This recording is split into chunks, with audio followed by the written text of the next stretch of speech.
okay with going to the late game with this Medusa. This is some serious 5-man Dota from both teams. Like, there's a little bit of ganking prowess, but a lot of huge AoE ultimates. RP, Ravage, the Dusa ulti, your Chronosphere, your Call Down, Keeper of the Light just with the Illuminate, Witch Doctor ult, and a puck coil to round things out.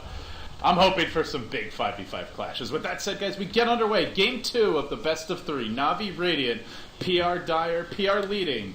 The Power Rangers, known as the NaVi Slayers, looking to do it once more. They just need one win, and they'll face Hellraisers in your grand finals.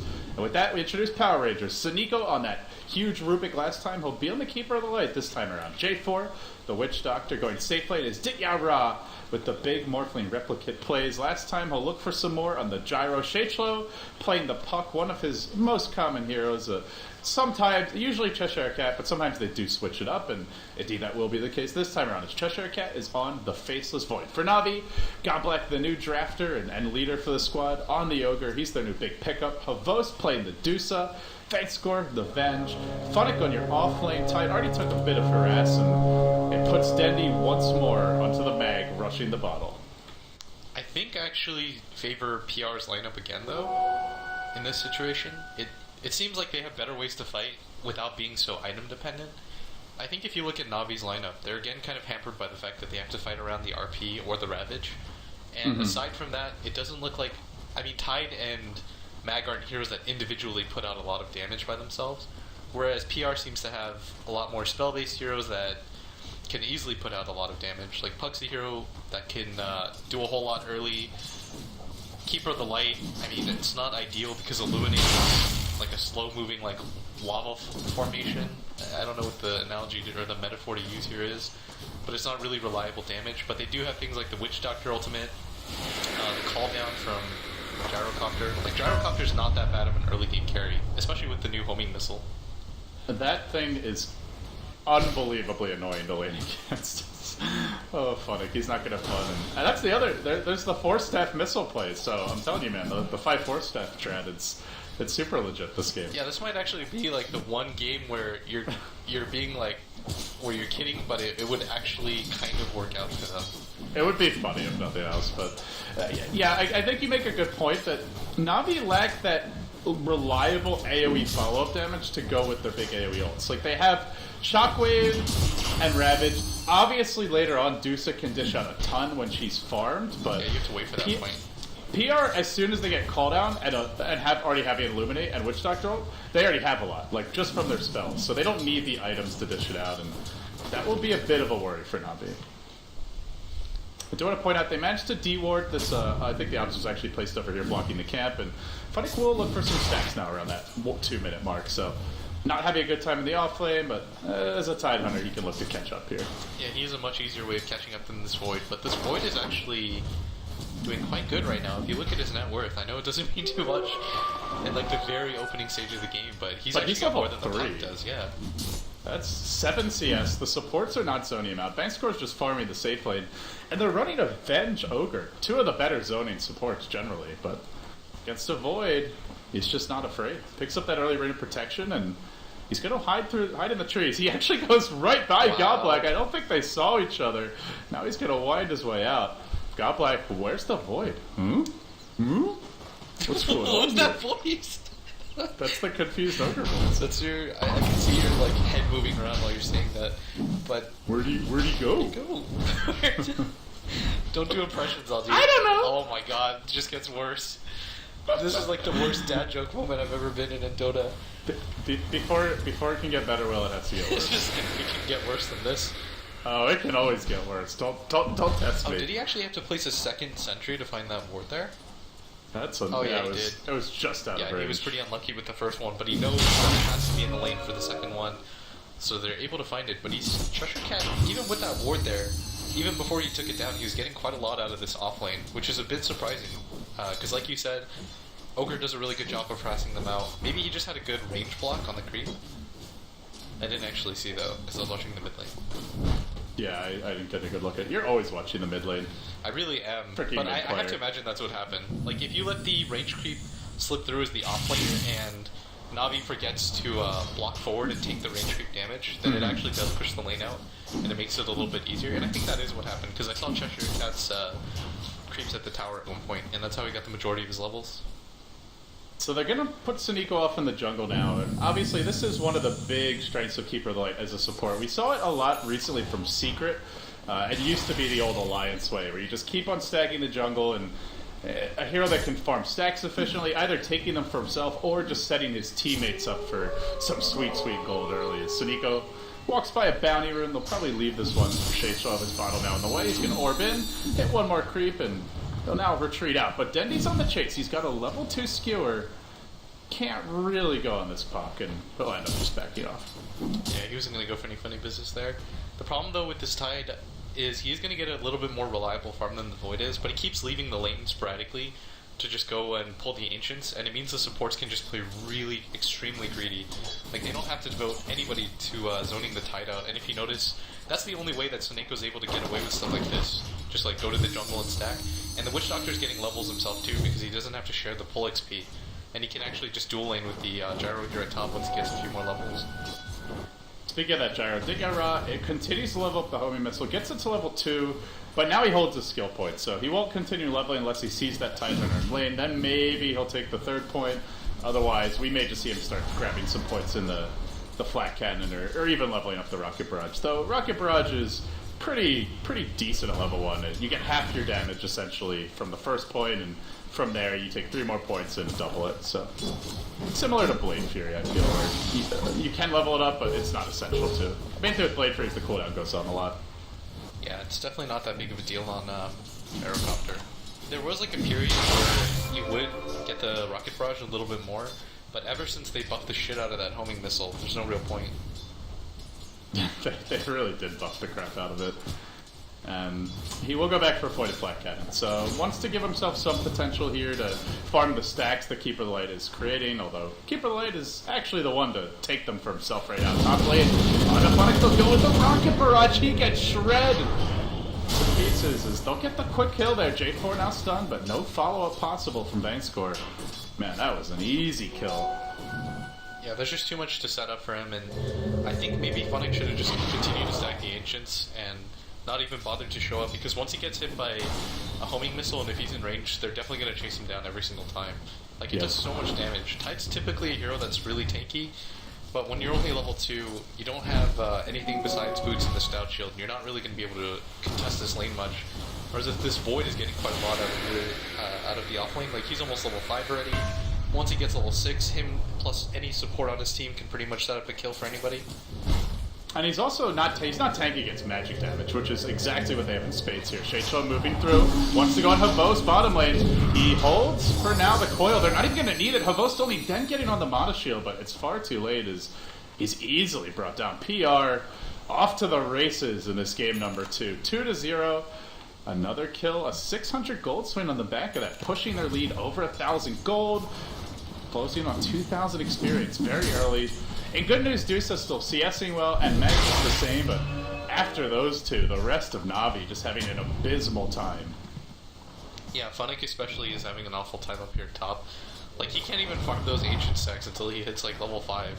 Especially, since I think there's 2 Ancient Granite Golems, and now that they give the aura that gives everybody extra health, it's going to take him forever just to kill those at level 3.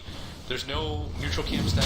Like, look at this. He's been rocketed twice. He's got 80 health now, and he's got to run back to base already. And he just walked up there, walked back. Getting aggressive on Godlike. He has a Chronosphere online. They have a little backup in tow as Vincere will walk in. They get the secondary stun. Venge follows this up, but he still has time walk. They'll make it back to safety. In the meantime, your Tide sticking around for a very long time. As you mentioned, he's extremely low. He shows himself. Digara, no mana for a missile. And they will end up backing out J4, but he drops an Observer Ward in this lane. Maybe they set up a kill with this later on.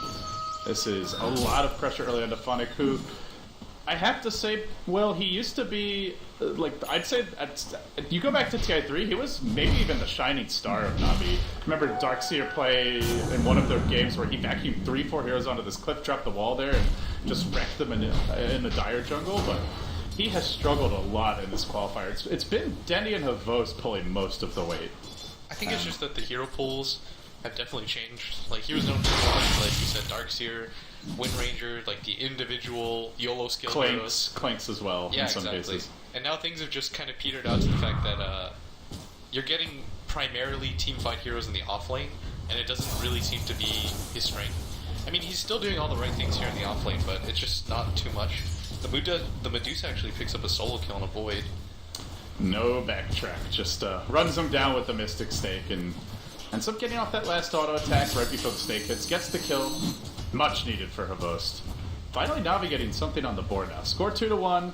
Saniko still AFK in the woods. He hits level 5. Your Witch Doctor also level 5, so they preserve their support level advantage. Both teams with the big AoE combo gaming, so you never really know how this game will shake out, even after the lane stage ends. But for now, PR still hanging on to a pretty decent lead, despite that death. Oh man, poor Funnick. He's had to just like ferry himself salves, and he sits up here, he doesn't get a whole lot, he's only level 4. Doing that ancient stack is going to be pointless at this time. It would just take him so long. So he has to sit up here and get levels. Like, this is the right thing that Funnick is doing. It's just a miserable game. Gyrocopter seems to do a really good job against Tidehunter in general. And finally he's going to be able to get some XP, but then Dendy comes up here. Oh, it's my turn to take a rocket to the face. Let's just get blasted by that gyro. Nobody's having fun in this top lane. Yeah, I'm not actually quite sure why Dendy rotated up here. Because he just wasted his TP, and then he's going to have to walk back to the mid lane. And maybe he thought PR was going to push with 3 and pop that heal and really go for it, but they don't have the best pushing lineup. Yeah, and the Keeper of the Light isn't even showing level. He just continues to farm, and he's going to actually get a pretty quick mech, and he's going to be able to solo defend this bottom tower out right now. They have Chrono. He can maybe go for Havost if they bring in one more mid lane. Godblack moves in onto Shade Show. They have an RP skewer available. He gets RP. Dendy turning as he drops it, now skewering him back into tower range. Shockwave quickly. Not able to get off that phase shift as it was just cooling down. Nice kill there. Yeah, that was huge for Dendy because he's about to pick up his Blink Dagger as well now. And just with the Blink coming in at the 10-minute mark, he can get really aggressive. And he's going to even stack for Funnick. Funny. Stopping again just to lift through these missiles. Oh my. It's going to die? Yeah. This top lane is just a wrecking crew from PR. Your second kill for the Gyrocopter. They're pushing the tower, and it's only 2 heroes. Meanwhile, bottom lane, Havost, he had the Stone Gaze, the Cheshire Cat went in. Maybe looking for that Chrono Illuminate combination. And they'll just keep on pushing. The tower falls, it goes the way of the dire side. No last hit for Dityaran. Well, I'm curious what you think, Will, about the item build for the Gyrocopter. We've seen a lot of different ways to play this. Silent has been favoring a Yasha rush recently. There's drums pick up. Hold that thought. Jump onto Havost bottom lane. Illuminate being channeled. I'm not sure it's a... That was so weird. They can't have gone for that kill because it's right by a tower. Like, somebody's going to come in because it takes too long to kill Havost. Yeah. Oh, big skewer mid by Dendy. No follow-up. But yeah, what do you think as far as gyro builds nowadays go? Drums first here, saw Yasha from Silent. I've seen Silent occasionally has gone for an early Midas rush, and sometimes even Dominator after that, or just Dominator straight away. Do you think it's completely situational? Is there a build that you prefer right now in the hero? Or? No, I think it's situational. I really like drums. I think the hero needs some sort of HP, and I don't really like the BKB rush too much. I think if you go BKB first, you're essentially saying, well, we're going to win the game with this BKB. So I think going just to the drums for the stats, the ability to catch up, like he's got a second level of Rocket Barrage now too, so he's definitely looking to go for these pickoffs with his team. So I think drums Yasha here is the right idea, because he'll move really quickly with it. Oh, they're looking to run over this mid lane now, bringing in the entire squadron, 5 heroes straight towards the Radiant jungle. No wards drop yet, just hanging out. Cheshire Cat gonna farm some neutrals. They don't actually have Chronosphere, but that is not phasing them in the slightest. So Saniko will look to steal some more neutrals. Dendy getting some vision thanks to the Vangscore initiation with the Wave of Terror. There's a skewer back on 2. They will pay for their insolence, and there's no real way to turn this. Shadeshow maybe goes in for a coil solo kill, and Godblack, he'll get it. And Cheshire Cat's like, well, not sure what I'm supposed to do here. I'm just gonna kind of hang out. He ends up retreating out. Rocket will follow Dendy, bringing him back towards the tier 2, and they're doing this without Funnick, who hits level 6, finally has Ravage, still no items to speak of, just a Ring of Protection, a Boots of Speed, and a Stout. Yeah, but with at that 13 minutes. Yeah, but I mean, you kind of expect that, especially against the gyrocopter, and he does have these comeback stacks to go to, which he started working on. And the bigger news is that he has hit level 6 now, so if PR goes over aggressive, he can just TP and Ravage. But aside from that, he's not going to offer too much more. Oh, and they actually get a kill on the puck too.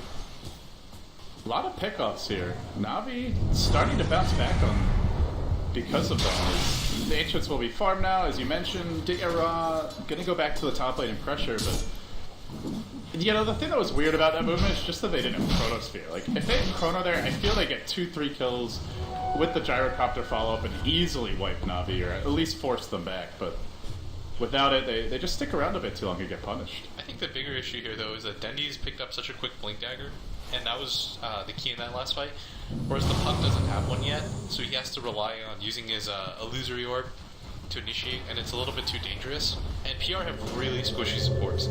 Until this Keeper of the Light manages to pick up a mech, each of them have under 800 HP, which is just enough to kill. They have a coil. They're going to jump in mid lane onto Bank Score. Rockets or drop. They use the call out and engage. At the same time, a Stone Gaze comes out from a Bosch, holding Cheshire Cat in position. He gets turned into granite. And now the RP from Denny. Again, a beautiful one. He gets pushed back, but has no skewer follow-up, so he just scurries way to the north. They can't really follow this one up. Cheshire Cat also retreating.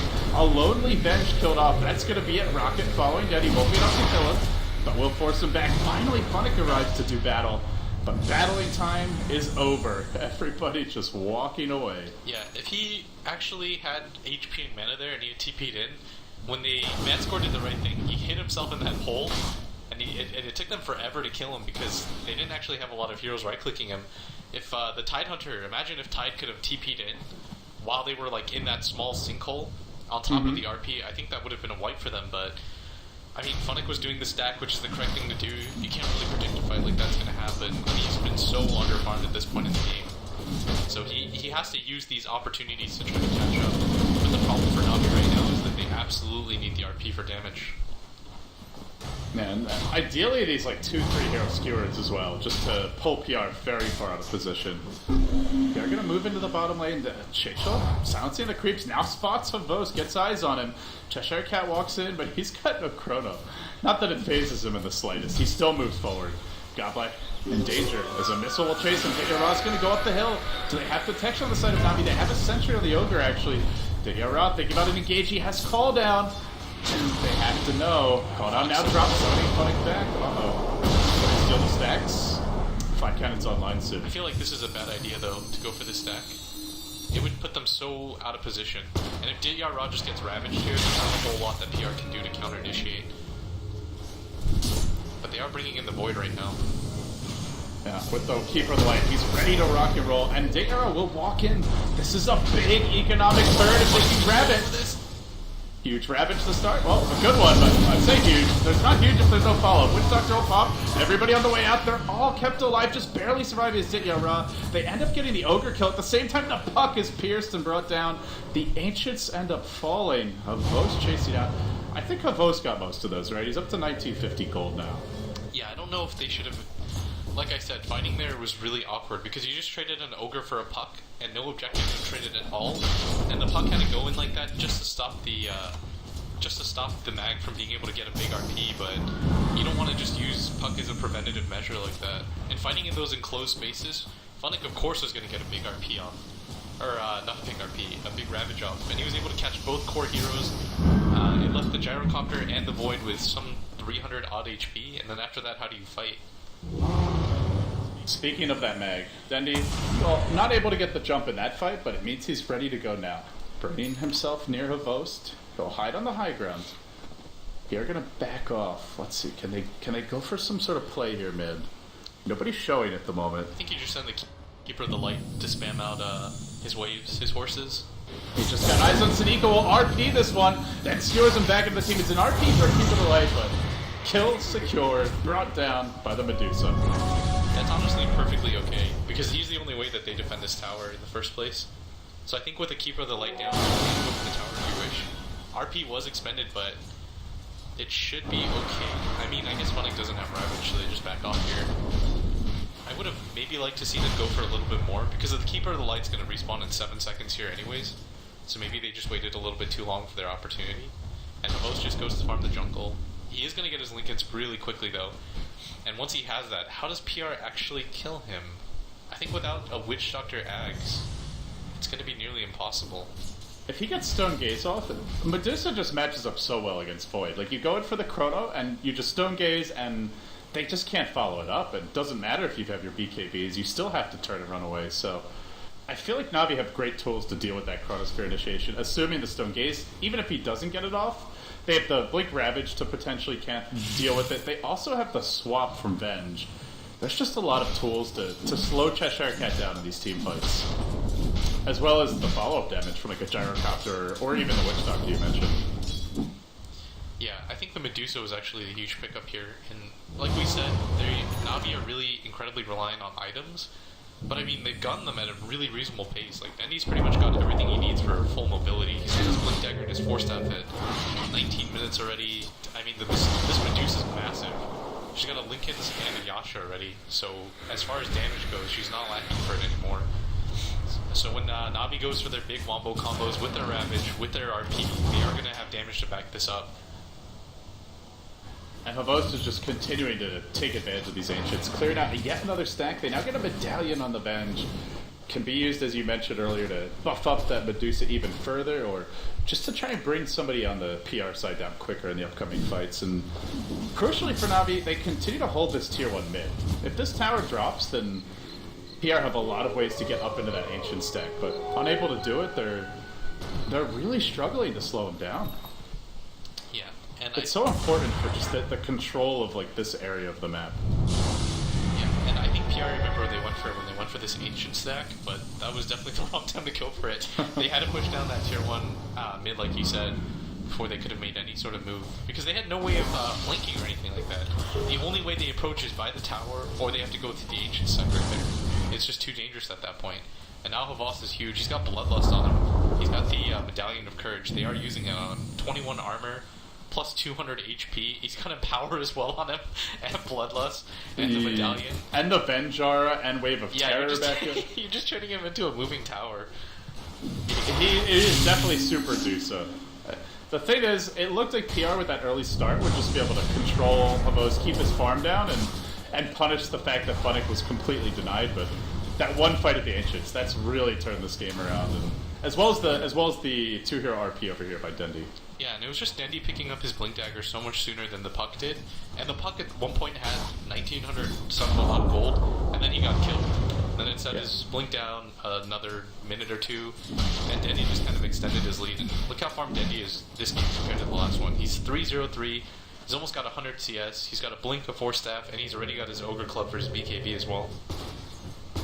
Dendi has the RP online. Blink Dagger getting cancelled by Flak, though, as there's a ward up this hill. Dendi's going to back one out. At the same time, Cheshire Cat walks in the Goblet. Blink available if Dendi wants to go for this. Does he engage on the Cheshire Cat? They get eyes on him. Chasing forward, everyone being pulled back in. Dendi, quick 4-step in, but no follow-up. Habos just running Cheshire Cat down, gets the kill with the auto attack chase down. Not every day you see that. They look for the Dendi kill now though. Blink, Ravage is there. Dendi now gonna skewer his way in. He gets the RP. This is Trouble City as now Habos arrives. Does battle on Ditya Ra, the Medallion used offensively. They'll get the kill there as well, and they're getting no trades. They're giving up 3 heroes, no towers being threatened, no Roche being taken, and Havos is just going to start face rushing the tier 2 mid. Yeah, this Medusa is way too large at this point in the game. Is that his Manta coming as well? Yeah, that's disgusting. He's got a 22-minute Manta, Linken's with an Aquila, and with all of these buffs as well. Like, I definitely didn't see that in the draft, and I definitely should have. Like, he's got the Bloodlust, he's got the Medallion of Courage, the Venjara, like you said.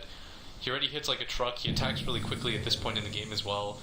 And PR, they've just taken inefficient trade after inefficient trade. And this Puck should have had his Blink Dagger at a much more reasonable time than that Mag did. But especially for the fight at the Ancients, he didn't. He just got sent back behind a little bit too much. And now team fighting for them is really difficult because ideally you fight 4v5 and the Dusa can't really do much because he doesn't do too much damage early on. But with the Dusa being as farmed as she is, I mean, she's coming to every single fight and just becoming a blockade. Because PR can't ignore her at this point because she does too much damage. Yeah, they can't ignore her. They really can't go on her because Yeah, first of all, she's tanking. Yeah. But it caught out bottom lane, more coming through. Chrono is there. Sheisho goes into the Chrono, but they get off the silence. Timely kill. And yeah, I mean, even if you catch Havos, and assuming you have the damage to kill him, which is a big assumption considering that they don't have great mana burn to deal with his mana shield, and he's got almost 1,000 now. You still have defensive swap. You still have blink counter initiation from Ravage. And you have the Blink RP. It's you can't go Adusa, you can't ignore him. I wouldn't say checkmate, but close to checkmate. Yeah, PR definitely have a one who's expended as well on Soneko. They don't even care at this point if they use the reverse polarity on him, as long as they have the Ravage or the RP for fights. The PR are going to go for the Hail Mary Roshan, but I don't know if it even does too much for you here, because it's not like the Gyrocopter has the same amount of farm as the Medusa. He's actually gone for the BKB, so team here is a little bit awkward. Uh-oh, they kill it, but is it quick enough? Dusa has a double damage rune. 2-3 shots, braiding them down. Now Dayara with the TP out. The swap. No, it's all the swap. They get it off. Aegis dead. That's going to be 2 deaths for your Gyrocopter. Say goodbye to your Aegis, my friend. Shockwave now dropping a call down. A little avail. Havosh just laughs. It barely even tickles the Gorgon. They'll steal now the Ancients. And PR have just completely run out of gas in the middle of the desert, far from any sort of water, food, respite. Look at this Goldcraft just swinging right back the other way. 5k gold swing, 7.5k spirit swing with a Dusa that's 6k gold up on the enemy Gyro.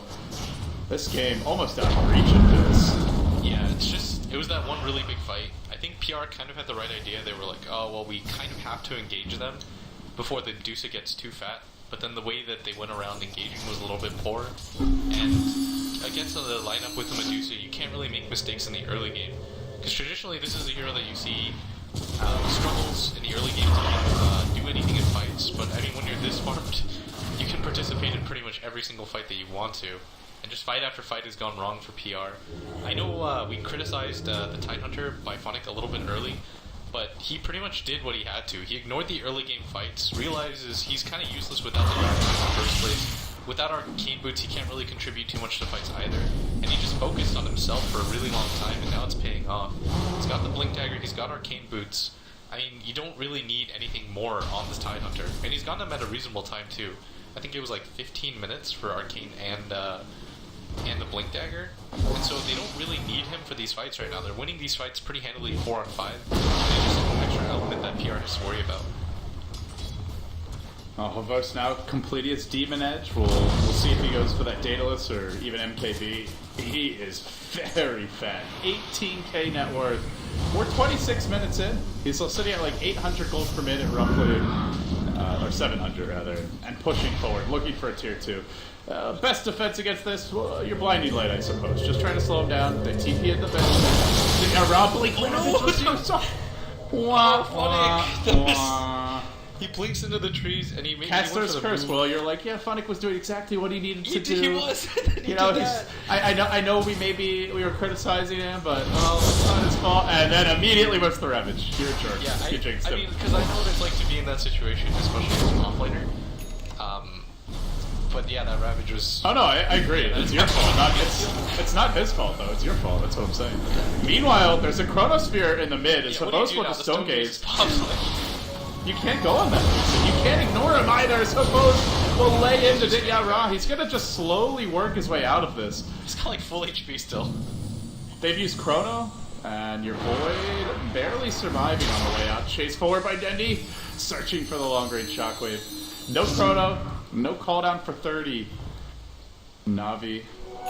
Bounty Rune now snag. Yeah, because he needs more gold. I mean, why not? Tier 1 will be an easy take bottom. They're going to go for 2 here. Nobody even has a butter yet. He's just like, well, I've got the money. It's an insurance policy. And just in case he decides to throw a little bit, don't want to get caught with the Daedalus and not have any way to deal with the bait shit. Yeah. At this point, I think Havas is too big.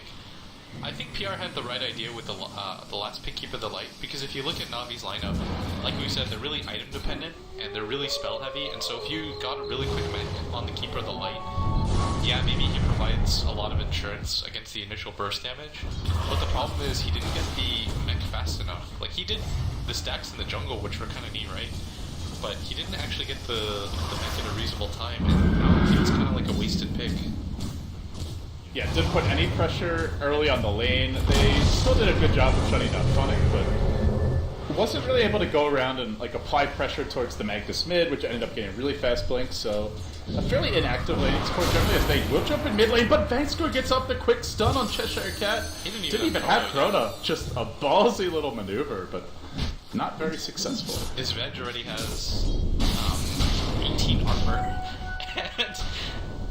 and she's got 1400 HP. You definitely weren't going to kill her. And she's got 20 armor now. My mistake. Oh, just for good measure. Yeah. TP into the trees. Well, no Ravage. That time you would have found him too. Poor Phonic. Can't catch a break. Yeah, but it's okay at this point. This is pretty much what PR has to do to get back into the game. You gotta go for the split push. When you're this far behind, you can't go for the direct engagements, and Shadeshlow's item build has reflected that. He's gone for the Yule Scepter and the Hand of Midas after the Blink Dagger. It's super late, but they recognize pretty correctly that the only way that they're going to get back into this game is apply pressure, kind of concede the fact that maybe one of your heroes gets picked off every time, but you kind of have to like trade that in lieu of towers. It's like instead of giving up towers, we're giving up individual heroes here and there. And then maybe just hope for the Hail Mary plays. But I don't even know, because normally it's the Chronosphere that gets you back into the game, but it's been largely because of the Stone Gaze, like you said. And you don't want to Chrono the Medusa because there's no point in it. It's almost like a lose-lose scenario no matter how he builds his hero. Yeah, it's not good. I guess the only piece of good news for PR is that Medusa is a very clunky hero, so Havos not able to like instantly start threatening buildings the way, you know, a Naga Siren or Terrorblade maybe could, but yeah, Cheshire Cat's like, oh, time walk initiation. Oh wait, that's Havos. Hello, Suniko. Chase forward with the Bloodlust. He's running at 482, but he's so fast. And he gets Chronos. Good luck with this one. I wish you all the best. They actually do a lot of damage, but then Zenji! The 4-hero RP! GG any minute. 5 heroes down, insta GG. That was just a brutal smackdown. Behold the horn in all its glory. Oh my god, the most is strong. You can't fight at that point when he gets a 20-minute into Linking Speeds, Moods, and Quilla, and your supports have core items as well. Like, the new medallion is excellent, especially for the Medusa. It's kind of like a Wisp in some regards. You just keep people alive, you swap, get them out of position if they are caught out for whatever reason. And with the combination of all those things, you have to also be cognizant of